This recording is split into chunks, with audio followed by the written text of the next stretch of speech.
पहले दिन से उन सवालों को हम उसका विश्लेषण करें रोहित, तो उसमें ये सवाल उठाना कि चीनी सेना हमारे जमीन पर आ गई और हम सोते रहे, ये सरकार पर सवाल नहीं होता है, ये सेना पर ही सवाल होता है, क्योंकि पेट्रोलिंग की ड्यूटी सरकार की नहीं होती है, सेना की होती है। और हमारे देश में सेना की कोई इतनी आजादी है, हमारे अर्धसैनिक बलों को भी आजादी है कि वो जो पेट्रोलिंग ड्यूटी कर रहे हैं उसके लिए किसी पॉलिटिकल मास्टर से अपने कमांड नहीं लेते हैं। अगर आईटीबीपी के हटने के बाद वहां पर भारतीय सेना भी पहुंची और आप कहते हैं कि चीन ने हड़प ली हमारी जमीन, तो ये फिर सेना के ऊपर सवाल हो जाता है। और इस समय गलवान बनाम डोकलाम, दो ऐसी परिस्थितियां जब चीन के साथ सरहद पर परेशानी बढ़ी, संकट खड़ा हुआ। क्या थी मोदी सरकार की दोनों में ही रणनीति, क्या फर्क था और कैसे ही दोनों ही परिस्थितियां संभली? आइए आपको अंदर की रिपोर्ट हम बताते हैं, क्योंकि गलवान घाटी के साथ अगर हम शुरुआत करें, 20 जवानों की शहादत हुई जब गलवान में 15 जून की रात वो खूनी झड़प हुई थी। उसके बाद से ही बवाल बढ़ता चला गया। लेकिन तब किस तरह से हिंदुस्तान अपने राजनीतिक, रणनीतिक और राजनयिक 3 स्तरों पर पूरी बातचीत को आगे ले गया, जिसकी वजह से हमें कामयाबी मिली। तो गलवान बनाम डोकलाम, क्या रही भारत सरकार की रणनीति, क्या रही प्रधानमंत्री नरेंद्र मोदी की भूमिका और कैसे हम पार पाए संकट से चीन के खिलाफ, ये मैं आपको बताती हूँ। गलवान में राजनीतिक, रणनीतिक और राजनयिक, इसका अर्थ क्या है कि एक तरफ एनएसए अजीत डोभाल ने बातचीत की चीन के विदेश मंत्री वांग यी से, जिसके बाद से रविवार को ही बैठक हुई थी और उसके बाद ये तय हुआ कि एलएसी से दोनों ही सेनाएं, जो बिल्डअप हो रहा था उसमें 1 किलोमीटर 2 किलोमीटर दोनों सेनाएं पीछे जाएंगी।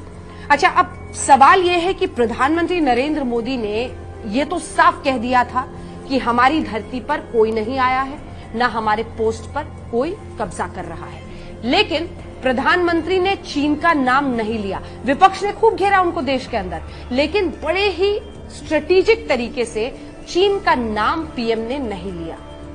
इसका अर्थ यह था कि बातचीत का दरवाजा हम खोल कर रख रहे थे चीन के साथ। पीएम ने जब ये कहा कि हम किसी भी चीन के साथ अगर एलएसी पर जो मतभेद है उसको सुलझाएंगे, लेकिन खुलकर चीन को ललकारा नहीं, तो इसकी वजह यह थी कि कैसे हम ये परिस्थिति पैदा कर सके कि बातचीत भी चलती रहे, दूसरी तरफ हम एक्शन भी लें और चीन को चारों तरफ से घेर भी दें। अब आती हूं उन कदमों पर जिससे चीन को घेरा गया। सबसे पहले तमाम देशों के साथ जो डिप्लोमेटिक तरीके से प्रधानमंत्री नरेंद्र मोदी आगे बढ़े, उसकी वजह से चाहे वो अमेरिका हो, ऑस्ट्रेलिया हो, रूस हो। रूस का विजय दिवस आपको याद होगा, रूस ने खुलकर भारत का साथ दिया था। ऑस्ट्रेलिया, ये तमाम ऐसे मुल्क थे जिन्होंने खुलकर चीन के खिलाफ हिंदुस्तान का साथ दिया। ये बहुत बड़ी कामयाबी रही। दूसरी तरफ हमने न सिर्फ 59 चीनी एप्स को बैन किया, कई ऐसे टेंडर्स जो हमने बड़ी बड़ी चीनी कंपनियों को दिया था सरकारी काम का, उन टेंडर्स को रद्द करने की तरफ भी कदम बढ़ाया गया।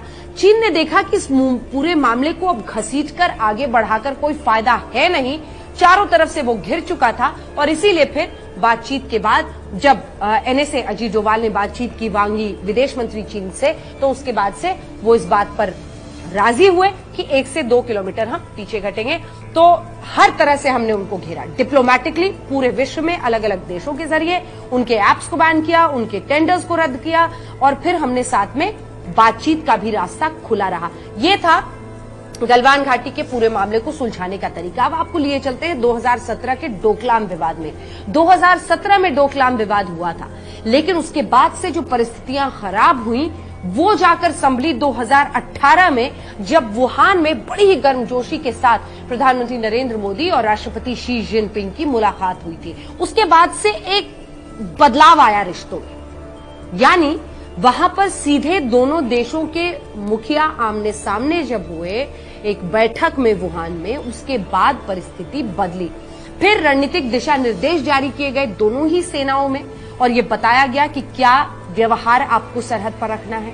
इन दिशा निर्देशों की ही वजह से चीनी सेना काबू में थी, बल्कि कई फ्लैग मीटिंग्स भी सेना की कराई गई। आपको बताऊं मैं, लगभग सिर्फ 2017 के बाद 2018 के बाद जब इसकी शुरुआत हुई, 2018 से 2019 तक लगभग 400 ऐसी फ्लैग मीटिंग्स की गई सेना के बीच, ताकि एक कम्युनिकेशन बना रहे, एक संपर्क बना रहे, बातचीत बनी रहे, परिस्थितियां नियंत्रण में रहे। लेकिन उसके बाद से फिर 2019 के बाद ये घटने लगा, जिसके बाद ये गलवान का विवाद 2020 में हुआ।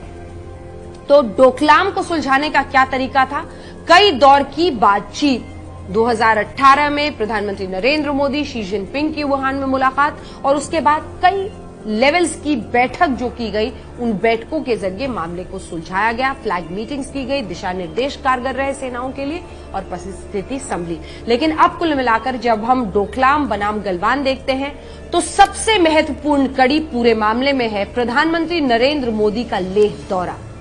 जब प्रधानमंत्री नरेंद्र मोदी अचानक सुबह लेह में उतरे, उसके बाद से ये लगभग तय था कि हिंदुस्तान ने कह दिया है चीन से कि हम आक्रामक रुख अपना रहे हैं। हमारे तमाम एयर बेसेस वहां पर तैयार हैं, हमारी तमाम सेना वहां पर तैयार है, हमारे हेलीकॉप्टर्स, हमारे फाइटर प्लेन्स वहां पर लगातार मौजूद हैं। और इन सब के बीच प्रधानमंत्री का जाना जैसे final nail in the coffin था। यानी ये एक राष्ट्र का संदेश था चीन को कि हमारी पलकें झुक नहीं रही हैं। देश के प्रधानमंत्री ऐसी परिस्थिति के बीच लेह में जाकर जायजा ले रहे हैं। संदेश चीन ने समझ लिया और वो पीछे चला गया।